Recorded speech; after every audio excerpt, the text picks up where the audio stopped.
Saudara-saudara yang dikasihi Tuhan, tema doa kita pagi ini adalah karya terbesar dalam hidupku. Karya terbesar dalam hidupku.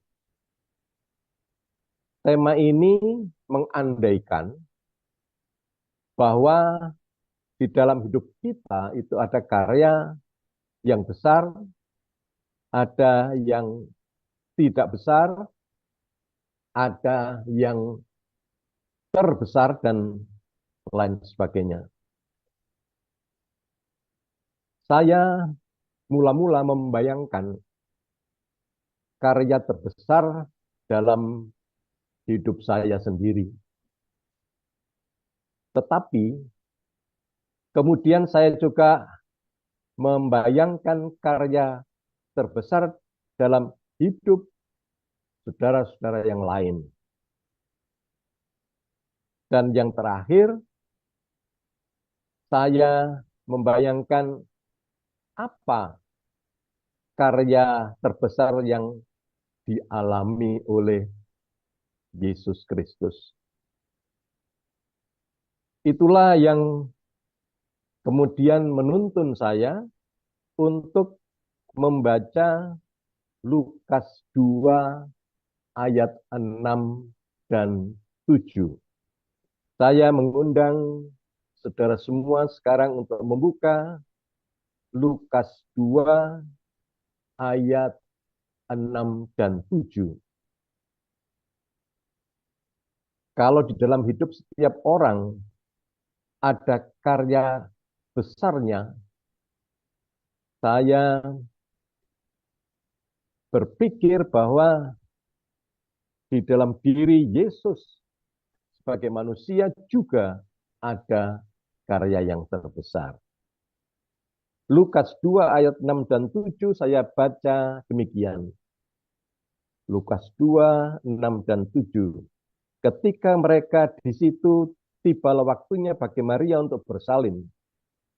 Dan ia melahirkan seorang anak laki-laki, anaknya yang sulung, lalu dibungkusnya dengan lampin dan dibaringkannya di dalam palungan. Karena tak ada tempat bagi mereka di rumah penginapan. Demikian sabda Tuhan, berbahagialah semua orang yang di dalam hidupnya percaya kepada sabda Allah. Saudara-saudara yang dikasihi Tuhan, kalau kita berpikir apa karya terbesar yang dialami oleh Yesus Kristus, bisa kita membayangkan bahwa karya yang dialami oleh Yesus Kristus atas penyertaan Bapaknya di surga mungkin adalah penyaliban dia di Golgota. Apa karya terbesar yang dialami oleh Yesus sebagai manusia? Bisa juga ketika dia menyembuhkan orang sakit. Bisa juga ketika dia diberi kuasa oleh Bapaknya untuk menghidupkan orang mati. Atau ketika dia dibaptis di Sungai Yordan dan ada kesaksian Roh Kudus. Pagi hari ini saya mengajak panjenengan semua untuk melihat bahwa ada satu sosok manusia yang menurut pemahaman saya sangat besar artinya bagi Yesus sepanjang dia hidup.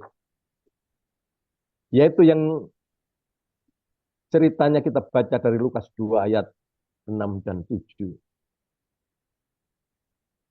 Seandainya ketika Yesus lahir di Bethlehem, seandainya orang Majus tidak datang ke sana, gembala-gembala tidak datang ke kandang domba, malaikat tidak bersaksi tentang kebesaran Allah, Mungkin itu tidak apa-apa bagi Yesus. Karena yang dibutuhkan oleh Yesus secara kasat mata hanya satu orang, yaitu Maria ibunya. Seorang perempuan yang rela menderita untuk hamil tanpa suami, mengandung 9 bulan, dan kemudian merawat dan mendidik Yesus sebagai bayi dan kanak-kanak. Saudara-saudara yang dikasihi Tuhan, saya melihat karya Maria, Ibu Yesus, adalah karya terbesar dalam hidup Yesus. Seorang perempuan, seorang ibu yang sangat berarti walaupun tidak banyak ayat Alkitab berbicara tentang dia. Kacamata saya pagi ini mengajak panjenengan semua untuk melihat bahwa ada seorang manusia yang membuat karya besar bagi seorang juru selamat, yaitu Maria, Ibu Yesus sendiri. Marilah kita juga mengingat ibu kita masing-masing. Entah masih sugeng atau sudah mendahului kita, tetapi kenangan tentang seorang ibu yang begitu besar karyanya di dalam hidup setiap manusia itu juga diabadikan dalam sebuah lagu dari grup kami, Harmonic Vocal Group, yaitu Namaku Disebut. Kita ikuti kidung Namaku Disebut.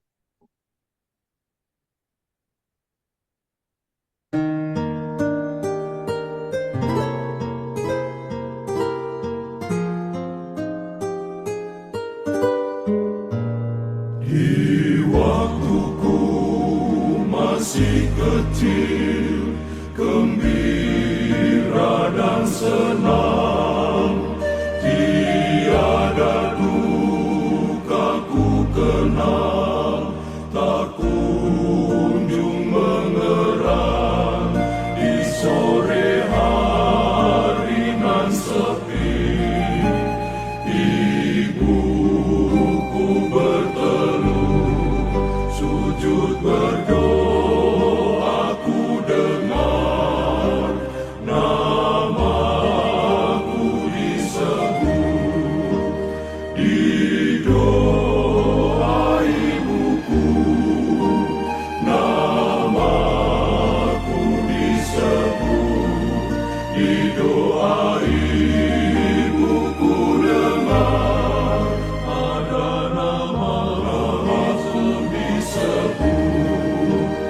Seringlah ini ku kenang di masa yang berat, dikala hidup mendesak dan nyaris ku sesat.